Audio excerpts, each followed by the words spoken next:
Hi students, நீங்க இப்ப பார்த்துட்டு இருக்கிறது 12th standard NCERT CBSE syllabus chapter 5 continuity and differentiability. So continuity and differentiabilityல நிறைய வீடியோஸ் வந்து நமக்கு இன்ட்ரடக்ஷனை பத்தியோ இல்ல கண்டினியூட்டி என்ன வருது டிஃபரன்ஷியபிள் என்ன ஆகுது அப்படிங்கிறதெல்லாம் நிறைய வீடியோஸ் எல்லாரும் போட்டுட்டு தான் இருக்காங்க.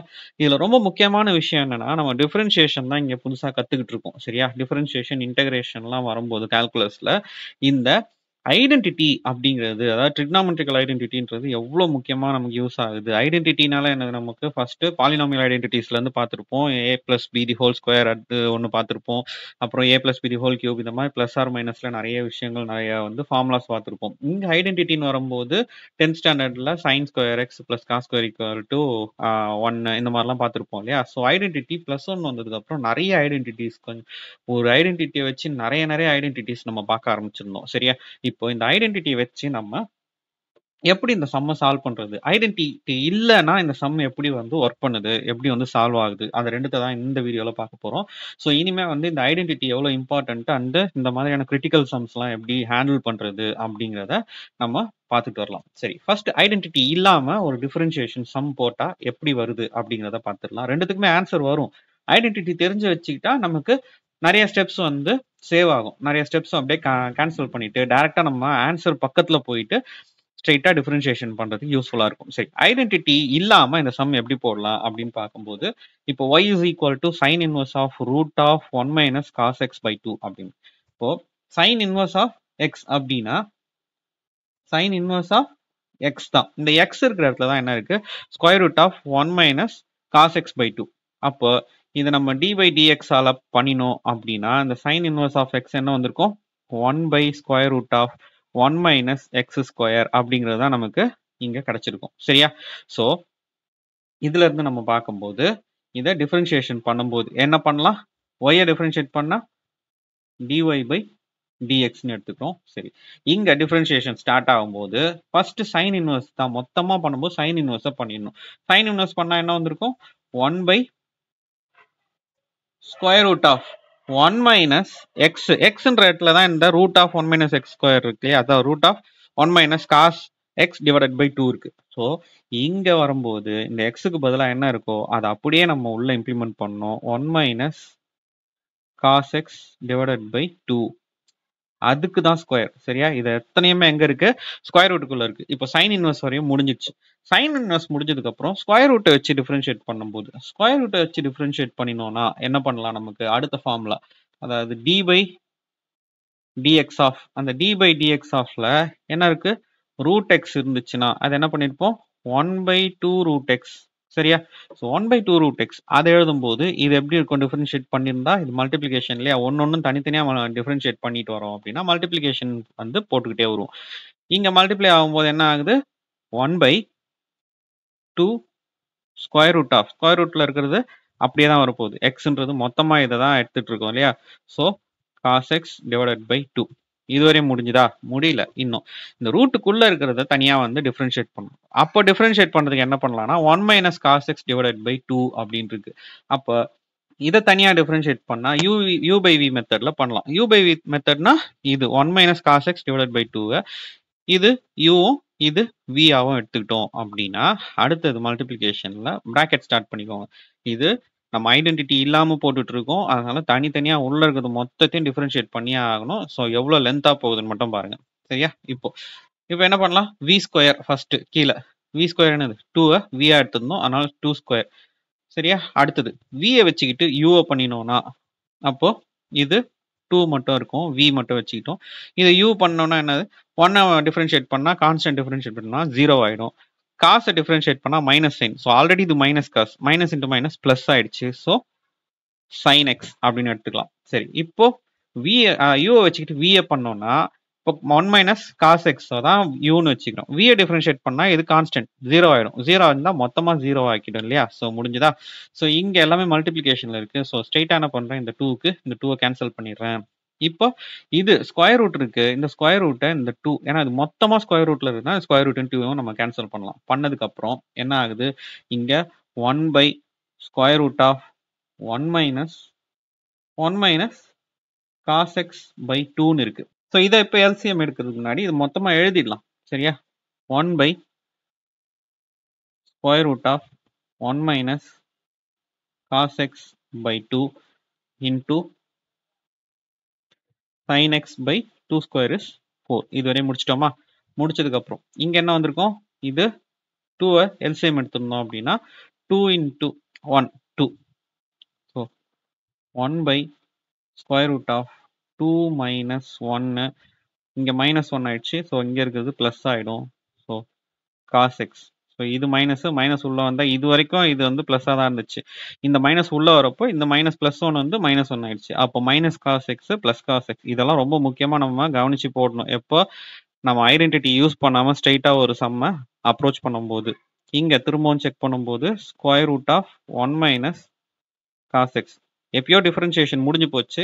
இருந்தாலும் என்ன பண்ணிட்டு இருக்கோம் நம்ம டிஃபரன்சியேஷனுக்கு அப்புறம் சிம்பிளிஃபிகேஷன் ஒன்று இருக்கு இல்லையா, அதை பண்ணணும். சிம்பிளிஃபிகேஷன் பண்ணி ஆன்சரை சிம்பிளாக கொண்டு வரது தான் டிஃபரன்சியேஷன் அப்படின்ற ஒரு மெத்தட் நம்ம யூஸ் பண்ணிட்டு இருக்கோம். இதுக்கப்புறம் இதை என்ன பண்ணலாம்? 2 minus 1 is 1.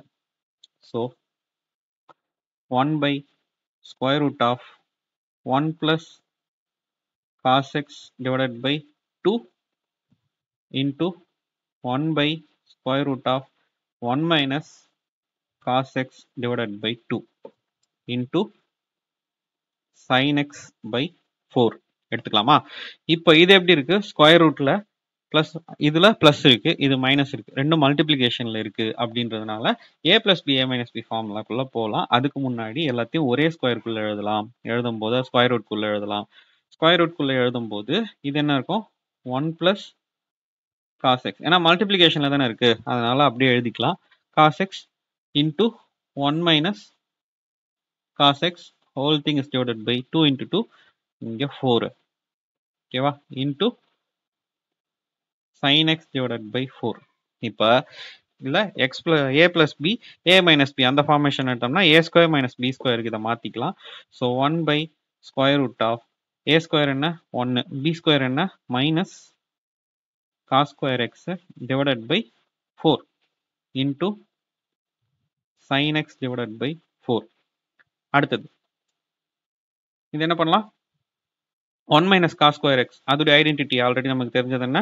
sin square x மாற்றலாம். 10th ஸ்டாண்டர்ட்லேயே பார்த்த ஐடென்டிட்டி தான் இது. So square root of sin square x divided by 4 into sin x divided by 4. அடுத்தது இதுக்கு ஸ்கொயர் ரூட் இல்லையா, ஸ்கொயரும் சைன் ஸ்கொயர் என்ன பண்ணலாம்? கேன்சல் பண்ணலாமா? அதே மாதிரி 4க்கு ஃபுல்லாக தானே ஸ்கொயர் இருக்கு, 4க்கும் ஸ்கொயர் ரூட் எடுத்தாகணும். அப்போ இது என்ன ஆகும்? 1 by sin x divided by 4 square root எடுத்தோம்னா 2 into sin x by 4. So division of division இருக்கும்போது இது என்ன பண்ணலாம்? மேலே 2 by sin x 2 மேலே போயிடும். ஸோ இதை வந்து அப்படியே வந்து ரெசிப்ரோக்கல் பண்ணி மேலே எடுத்துகிட்டு போயிடாச்சு. இங்கே sin x by 4. இப்போ sin cancel 2 1 time 4 2 time. So answer is 1 by 2. இந்த 1 by 2 கொண்டு வரதுக்கு நம்ம எவ்வளோ வேலை பார்த்துருக்கோம் பாருங்க. இங்கே என்ன பண்ணியிருக்கோம்? ஃபுல்லாக ஒன்றுத்துக்கும் தனித்தனியாக வந்து டிஃப்ரென்ஷியேஷன் உள்ள தனியாக பண்ணியே ஆகணும். நம்ம சைன் இன்வெர்ஸ் பண்ணிட்டோமேனு விட்டுறக்கூடாது. சைன் இன்வெர்ஸ் பண்ணதுக்கப்புறம் எக்ஸ்ன்ற வேல்யூ எக்ஸ் என்ன ரூட் எக்ஸில் இருக்குது. அப்போ ரூட் எக்ஸை பண்ணால் என்னவோ அதுக்குள்ளே இருக்கிற வேல்யூ அதை டிஃப்ரென்ஷியேட் பண்ணால் சைன் என்ன ஆகுது? காசாக இருந்தால் சைனாக இருந்தால் காசு, இதெல்லாம் பார்த்துருப்போம் இல்லையா? ஸோ இந்த விஷயத்தெல்லாம் முடிச்சுட்டு இதை சிம்பிளிஃபை வேறு பண்ணணும். ஸோ இவ்வளோ விஷயங்கள் நம்ம பண்ணாக்கா நமக்கு இந்த ஆன்சர் கிடைக்குது. சரி, இதுவே ஐடென்டிட்டி யூஸ் பண்ணால் எப்படி சார் வரும் அப்படிங்கிறத பார்க்கலாம். சரி, ஐடென்டிட்டி யூஸ் பண்ணும்போது இங்கே இருக்க சம் என்னது? நமக்கு இங்கே செக் பண்ணும்போது உள்ளே இருக்கிறத இந்த சைனுக்கு ஏற்ற மாதிரி ஐடென்டிட்டியில் மொத்தமாக மாற்றுறதுக்கு ட்ரை பண்ணிட்டோம் அப்படின்னா நமக்கு பாதி வேலை இல்லை, முழு வேலையை முடிஞ்சிடும். சரி, 1 minus cos x இதுக்கு எங்கேருந்து சார் நான் ஐடென்டிட்டி தேடுறது அப்படின்னு யோசிச்சுட்டு இருக்கீங்க அப்படின்னா நமக்கான ஐடென்டிட்டிஸ் நிறைய இருக்கு காஸ் பேஸ் பண்ணி. சரியா? ஸோ காஸ் 2x அப்படிங்கிற ஐடென்டிட்டி எடுத்துக்கிட்டீங்க அப்படின்னா நமக்கு இது சைன் பேஸ் பண்ணி வேணும். காஸ் 2x உடைய சைன் பேஸ் பண்ணின ஐடென்டிட்டி என்னது? 1 minus 2 sin ஸ்கொயர் எக்ஸ். சரி, இப்போ காஸ் எக்ஸ் தானே இருக்கு, இங்க 2 இருக்கே அப்படின்னு செக் பண்ணோமா? சரி, 2 இருந்தா இங்க 1 இருக்கு. அப்போ இங்க 1 இருந்தா இங்க என்ன இருக்கும்? ஹாஃப் இருக்குமா? அதனால என்ன பண்ணலாம்? Cos x is equal to 1 minus 2 sin square x by 2 இங்க எக்ஸ் 2x இருந்தா இங்க ஒரு எக்ஸ் இருக்கும். ஆனா இங்க ஒரு எக்ஸ் இருந்தா இங்க half ஆஃப் த எக்ஸ் இருக்கும். ஸோ இதுவரையும் முடிஞ்சதா? இங்க என்ன பண்ணலாம்? இந்த 1 நம்ம இங்க கொண்டு வரலாம். கொண்டு வந்தோம்னா என்ன இருக்கும்? cos x minus 1 equal to minus 2 sin square x by 2. சரி, இங்க இதை என்ன பண்ணலாம்? மைனஸ் தான் நமக்கு இங்க 1 மைனஸ் காசு இருக்கு, இங்க காஸ் மைனஸ் 1 இருக்கு, ரெண்டுமே வேற வேற. அதனால மைனஸ் இங்க கொண்டு வந்தோம்னா என்ன ஆயிடும்? பிளஸ் மைனஸ் ஆகும், மைனஸ் பிளஸ் ஆயிடும். அப்படிங்கிறதுனால 1 பிளஸ் ஆயிடும், மைனஸ் 1 பிளஸ் ஆயிடுச்சு, காசு வந்து பிளஸ்ல இருக்கு, மைனஸ் ஆயிடுச்சு. So minus cos x is equal to 2 sin square x by 2. இதுவரையும் முடிஞ்சுதா? அப்போ 1 மைனஸ் காஸ் எக்ஸ்க்கு என்ன எழுதலாம்? 2 sin ஸ்கொயர் எக்ஸ் பை 2ன்னு எழுதிக்கலாமா? ஸ்ட்ரெயிட்டா சம்முக்கு போயிடலாம். ஸோ இங்க என்ன இருக்கு? y is equal to sin inverse of square root of 1 minus cos x பதில் என்ன பண்ணலாம்? 2 sin square x by 2 divided by 2. அப்ப என்ன பண்ணலாம்? 2 and 2 divide பண்ணிடலாம். இங்க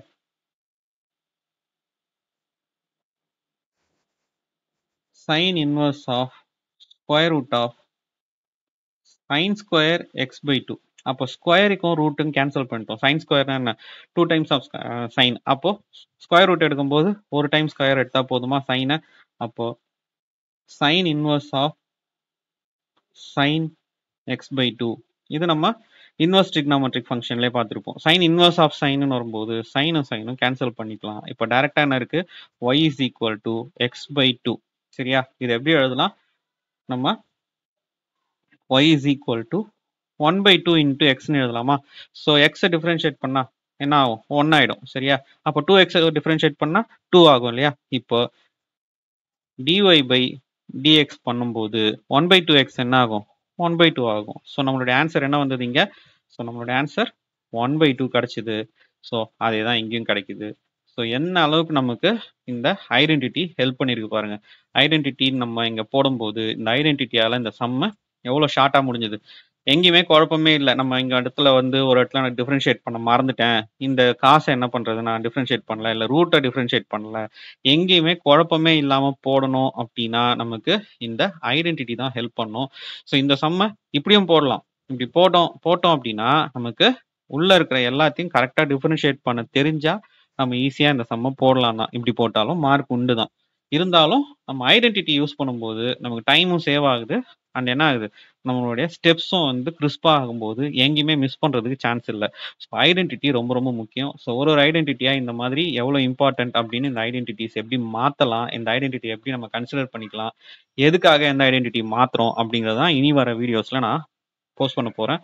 ஸோ எல்லா வீடியோவும் ஸ்கிப் பண்ணாமல் பாருங்க. அப்போதான் உங்களுக்கு என்ன சொல்ல வரும் அப்படிங்கிறது தெளிவாக புரியும். எந்த வீடியோ ஸ்கிப் பண்ணாமல் பார்த்தீங்கன்னா உங்களுக்கு யூஸ்ஃபுல்லாக இருக்கும். இது வரைக்கும் நம்ம சேனல் ஹோம் லேர்னிங் ஜோனை சப்ஸ்கிரைப் பண்ணலாம், சப்ஸ்கிரைப் பண்ணிக்கோங்க. கூடவே அந்த பெல் ஐக்கான் அண்ட் ஆல் நோட்டிஃபிகேஷனை கிளிக் பண்ணிக்கோங்க. அப்போ தான் நான் போடுற எஃபர்ட் உங்களை வந்து சேரும். Thank you students.